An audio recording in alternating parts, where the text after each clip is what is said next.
Thank you for joining us for Practice Advantage Pearls. We're delighted to have with us today Paul Louiselle, the Executive Director of Pediatric Surgical Associates in Minneapolis, Minnesota, a busy practice comprised of pediatric surgeons and urologists. So Paul, as we know, implementing a new EMR, upgrading to another electronic medical record, or transitioning between electronic medical records can be a time-consuming, resource-consuming, and also challenging time for any medical practice.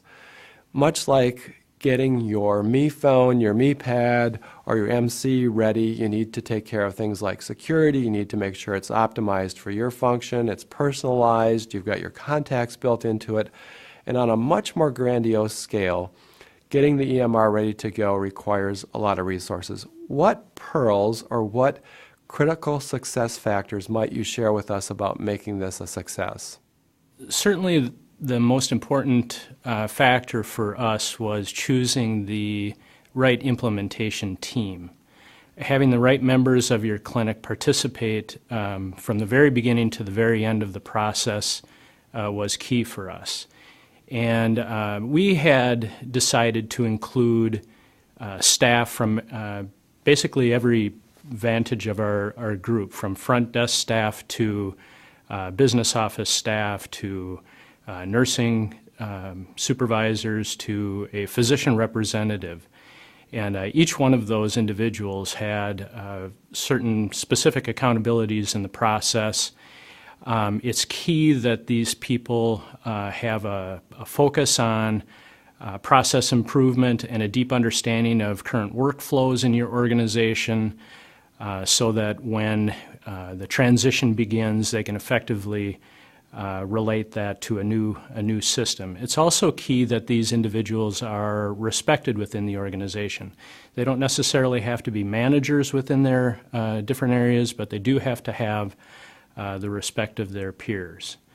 One other variable that's important for us, or was important for us, is that we kept pace with the various tasks that were designed throughout the process. Once you begin your implementation process, your EMR group, whoever you've selected, will come forth with a specific list of duties that have to be completed at various points in times in order for you to meet your anticipated go-live date. One of the challenges that we faced was keeping on task with that, given the other responsibilities that everybody else has throughout their day, trying to maintain the pace of the implementation task list was a challenge.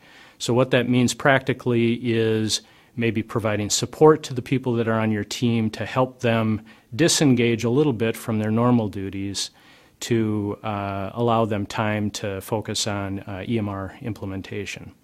Then the last variable that we found was key to our success was, and this was slightly underestimated by my part, was the degree to which your IT person is key to engage from the very beginning.